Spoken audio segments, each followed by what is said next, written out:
देवकी नंदन कृष्ण गीता पाठेन तुष्यति यथा वेदैन दानेन यज्ञ तीर्थ व्रता देवी। देवकी नंदन भगवान कृष्ण गीता पाठे खूबी सन्तुष्ट हन। आजकेर गीता पाठ ज्ञान योगे चतुर्थ अध्याय द्वाविंशति श्लोक 22। यदृच्छालाभ सन्तुष्ट द्वन्द्वातीत विमत्सरः समसिद्ध्यावसिद्धौ च कित्यापि न निबध्यते।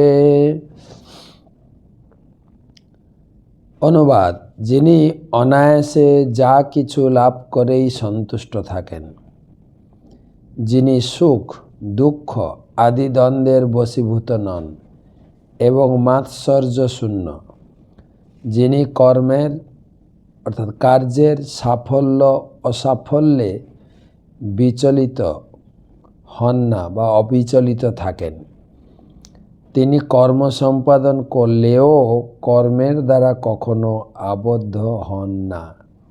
আমরা আলোচনা করছি চতুর্থ অধ্যায়ে ভগবান বর্ণনা করছেন, বুঝাতে চাইছেন কর্ম এবং অকর্মের কি পার্থক্য।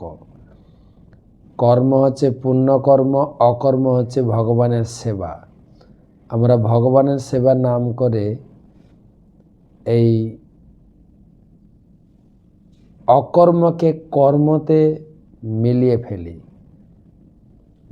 অকর্ম মানে ভগবানের সন্তুষ্টি বিধান করা, আর কর্ম মানে হচ্ছে নিজের সন্তুষ্টি বিধান, নিজের সুখ, নিজের আত্মতৃপ্তি। আত্মেন্দ্রিয় প্রীতিবাঞ্ছা তারে বলি কাম, কৃষ্ণ ইন্দ্রিয় প্রীতিবাঞ্ছা ধরে প্রেম নাম। তাই এখানে বলা হচ্ছে ভগবানের সেবা করতে গিয়ে তার জীবনে সুখ আসুক দুঃখ আসুক, তিনি সব কিছু ভগবানের কৃপা বলে মানিয়ে নেবেন। আর যা পাবেন যদৃচ্ছা লাভ সন্তুষ্ট, তার জীবন ধারণের জন্য যা পাবেন খাবার দাবার আশ্রয়, তাতেই তিনি সন্তুষ্ট থাকেন। যদৃচ্ছা লাভ সন্তুষ্ট, তিনি দ্বন্দ্বাতীত বিমৎসর, দ্বন্দ্ব করবেন না বা মাৎসর্যযুক্ত হয়ে অহংকার করবেন, ঐশ্বর্যশালে অহংকার করবেন না, কিছু না পেলেও তিনি দুঃখ করবেন না। তিনি ভগবানের সেবায় কেবল ভগবানের উপর নির্ভরশীল।